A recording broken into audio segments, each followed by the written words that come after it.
কি শর্ত? আমি তোর সব শর্ত মানতে রাজি। আমি যতদিন বাসায় আসছি না, আব্বু আম্মুকে সামলানোর দায়িত্ব তোমার। কেননা তোমার কারণেই তাদের থেকে দূর যেতে হয়েছে আমায়। আমার মা বাবা হয়তো তোমায় খুব ভালোবাসে, তাই তাদের খেয়াল এখন থেকেই তোমাকেই রাখতে হবে। ব্যাস, এতটুকুই। পারবো আমি, পারবো তোর শর্ত রাখতে। পারলেই ভালো। আর আমার কথাটা? আমার কথা রাখতে পারলে আমিও চেষ্টা করব। ও আচ্ছা।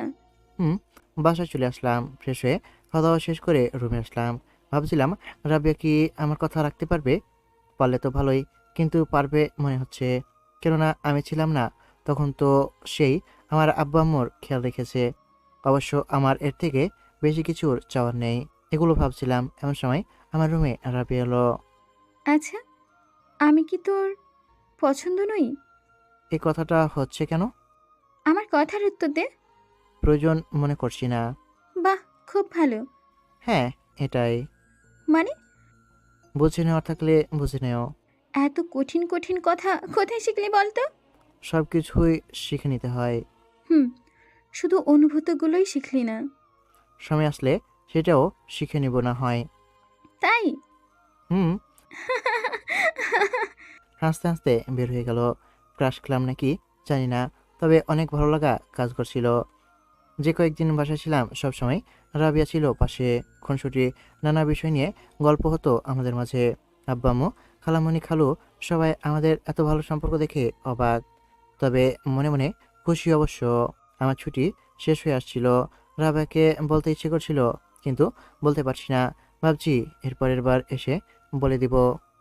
কালকে চলে যাব, তাই রাবেয়াকে নিয়ে বের হলাম। লেকের পাড়ে বসে আছি দুজনে। কেউ কিছু বলছে না। নীরবতা ভেঙে, কিছু বলছে না যে আপু?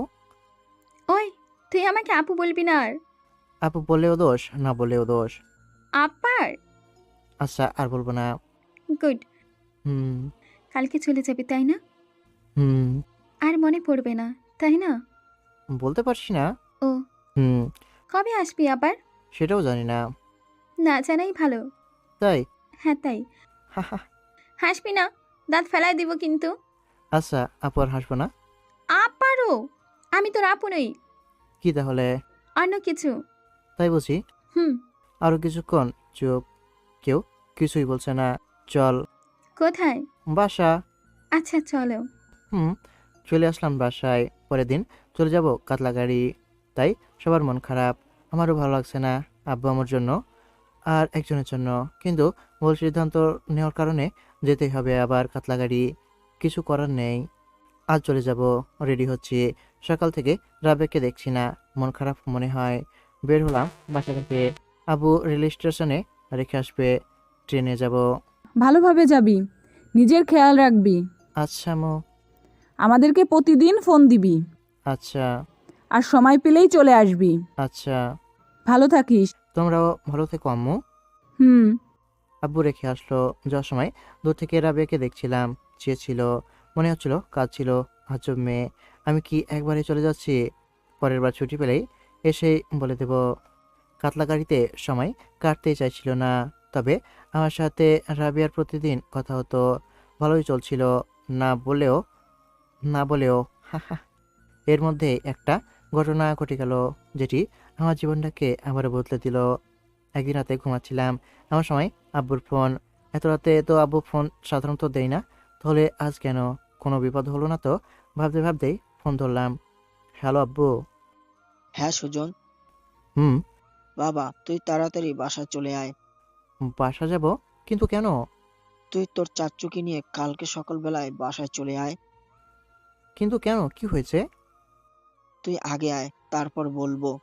হ্যালো হ্যালো বলেই কেটে দিল। কি হয়েছে? কোনো অঘটন? আমার মাথা কাজ করছে না। রাবেয়াকে ফোন দিলাম, রিং হচ্ছে কিন্তু ধরছে না। চাচুকে ডাকে বললাম, কিন্তু চাচুও কিছু বলছে না। কি হয়েছে? খুব চিন্তা হচ্ছে। তাই সকাল সকাল বাসে করে রওনা দিলাম বাসার উদ্দেশ্যে। এখনো খুব চিন্তা হচ্ছে। ভাবতে বা কল্পনাও করতে পারছি না। সারা রাত মিম আর আম্মুকে ফোন দিলাম, কিন্তু ধরছে না। কি হয়েছে? কেউ কিছু বলছে না। বাসায় পৌঁছে যা শুনলাম, তার জন্য আমি মোটেও প্রস্তুত ছিলাম না। একদম না। ভোরে রওনা দেওয়ার ফলে আমাদের বাসা পৌঁছাতে দুপুর লেগে যায়। বাসায় এসে দেখি নীরবতা বিরাজ করছে। মনে হচ্ছে কিছু একটা অঘটন ঘটেছে এখানে, কিন্তু আমি কিছু আন্দাজ করতে পারছি না। বাসার ভিতরে ঢুকলাম, সবাই চুপ হয়ে বসে আছে। আমি আম্মুর কাছে গেলাম। আম্মু, আম্মু, কি হয়েছে? কোনো কথা বলছে না, শুধু নীরব দৃষ্টিতে একবার তাকিয়ে তার আবার চোখ ফিরিয়ে নিল। আব্বুর কাছে গেলাম। আব্বু, আব্বু, আব্বু, কি হয়েছে বলো না? আব্বুও কিছু বলছে না। আরে আজব তো, কি হচ্ছে এসব? আজব ব্যাপার, তোমরা কিছু বলছো না কেন? কি হয়েছে বলো না আমায়। এতক্ষণ লক্ষ্য করলাম খালু আর খালামণি আমাদের বাসায়। আমাদের কিছু আত্মীয় স্বজন এসেছে। খালামণি কান্না করছে। খালামণির কাছে গেলাম। খালামণি, ও খালামণি, বলো না কি হয়েছে? বলার সাথে সাথেই জোরে কেঁদে দিল। এখনো আমার মাথায় কিছুই ঢুকছে না। আচ্ছা, সবাই তো এখানে আছে, কিন্তু আমার রাপিয়া, ওর কিছু হয়নি তো? আমার আর এই নীরবতা সহ্য হচ্ছে না। আমার রাবিয়ার কিছু হয়েছে? তোমরা কি বলবে রাবিয়ার কি হয়েছে? সবাই আমার দিকে তাকিয়ে আছে, ভাবছে এ কিভাবে জানলো। আব্বু কড়া নজরে চাচুর দিকে তাকালো। চাচু ইশারায় বুঝিয়ে দিল যে তিনি সত্যি কিছু বলেনি। এখনো কি চুপ থাকবে তোমরা? বাবা, তুই শান্ত হ, আগে তারপর বলছি। শান্ত হওয়া মানে? কিসের শান্ত? রাবিয়ার কিছু হয়ে গেছে আর আমি শান্ত থাকবো? কিভাবে বলছো আব্বু? আচ্ছা, বস আগে। বসলাম। এখন বলো কি হয়েছে? সবার দিকে এক এক করে তাকাচ্ছে। কেউ নিষেধ করছে বলতে, আর কেউ কিছুই বলছে না, মুখ ঘুরিয়ে দিয়ে। আব্বু প্লিজ বলো কি হয়েছে? রাবিয়ার? আসলে বাবা, রাবেয়া রাবিয়ার কি? রাবেয়া আর নেই। কি? তোমরা কি পাগল হয়ে গেছো? কি বলছো এগুলা? মাথা ঠিক আছে তোমাদের? কিসব ফালতু কথা বলছো? এসব সত্যি বাবা। আমি বিশ্বাস করি না, আমার রাবিয়ার কিছু হতে পারে না, কিছুই না। হঠাৎ জ্ঞান হারিয়ে পড়ে যায়, মাথা কাজ করা বন্ধ করে দিয়েছে। যখন জ্ঞান ফিরে আসে তখন দেখি চারিদিকে অন্ধকার।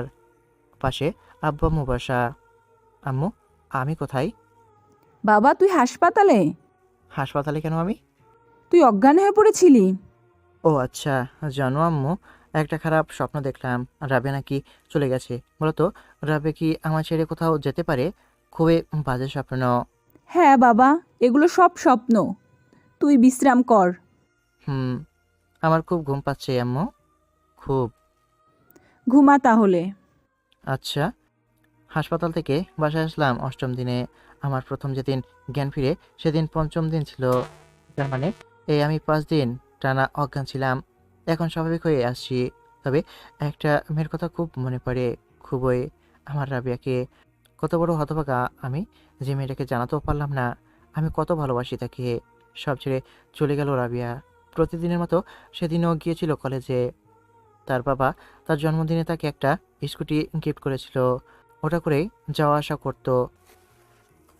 কিছুদিন আগে তার জন্মদিন ছিল, এই মাসেই। আমি লাল চুড়ি কিনে পাঠিয়ে দিয়েছিলাম। তো সেদিন বাড়ি ফেরার পথে রাস্তায় স্কুটির নিয়ন্ত্রণ হারিয়ে পড়ে যায়। তখন পর্যন্ত কিছুই হয়নি। এমন সময় বেপরোয়া গতির একটা ট্রাক এসে, আর বলতে পারছি না। ডাক্তার বলেছিল বাঁচানো সম্ভব না। তবুও অনেক চেষ্টা করা হয়েছিল, কিন্তু কিছুই কাজে লাগেনি। সেদিন রাতে সে নাকি না ফেরার দেশে চলে যায়, আর রেখে যায় তার প্রিয় ডায়েরিটা। আমার জন্য খুব পচা মেয়ে আমায় একলা করে চলে গেল না ফেরা দেশে। এখন আমি কাকে নিয়ে বাঁচব? তার ডায়েরিটা খুললাম, সব জায়গাতে আমার নাম। তবে এক জায়গায় গিয়ে থমকে গেলাম। কিছু লেখা তুলে ধরলাম। প্রিয় সুজন, ওই পাগল, তুই কি আমাকে কখনো বুঝবি না? আমি তোকে কতটা ভালোবাসি জানিস তুই? আমিও জানি তুই আমায় ভালোবাসিস। তোর শর্ত পূরণ না হওয়া পর্যন্ত আমায় বলবি না। আমি জানি। বুদ্ধু, আমায় আগে বলে দিতে পারতি, তারপর দেখতি আরও মন দিয়ে শর্ত পালন করতাম। বোকা কোথাকার। ঠিক আছে, আমিও অপেক্ষা করব। তুই জানিস তোর দেওয়া চুড়িগুলো আমার লাইফের বেস্ট গিফট। এত সুন্দর চুড়ি আমি তো ভেবেই রেখেছি যেদিন তুই বাসায় আসবি সেই দিনই তোর দেওয়া চুড়িগুলো পরে তোর সামনে যাব। জানিস, এখন কেন জানি একলা একলা মনে হয় রে। তোকে হারানোর ভয় কাজ করে। মনে হচ্ছে আস্তে আস্তে আমি তোর থেকে দূরে সরে যাচ্ছি। কেন যে এই অদ্ভুত খেয়ালগুলো ভেসে উঠছে জানি না। আমি তো তোকে ছেড়ে যাব না, তাই না রে? কারণ আমি তো তোকে এত এত এতগুলো ভালোবাসি। খুব ভালোবাসি রে, খুব ভালোবাসি। তোকে ছেড়ে কোথাও যেতে চাই না। আমায় কখনো ভুল বুঝিস না রে। ইতি, তোকে সব থেকে বেশি ভালোবেসেছে রাবেয়া। আমি আমার চোখের পানি ধরে রাখতে পারিনি। সত্যি আমার রাবিয়া আমায় রেখে অনেক দূরে চলে গেছে, অনেক অনেক দূরে। আমার রাগী আপু আমায় আর কখনো রাগ দেখাবে না, আমার নামে আর কখনো নালিশ করবে না আম্মুর কাছে, আমায় আর বকা দিবে না। তার নাম ধরে ডাকলে আমায় আর আর কখনো ভালোবাসবে না। সে নেই, সে আর নেই, সত্যি সে আর নেই। দাঁড়িয়ে আছি রাবিয়ার কবরের সামনে, তাকে শেষ দেখা হয়নি। আম্মু বলেছিল শেষবার দেখতে চেয়েছিল তোকে, তাই তোর আব্বু তোকে তাড়াতাড়ি আসতে বলেছিল, কিন্তু আমি শেষ কথাও রাখতে পারিনি। হাতে ডায়েরি আর চোখে পানি, আর সাথে আমার দেওয়া সেই ছুরিগুলো। রাবিয়া, সমাপ্ত।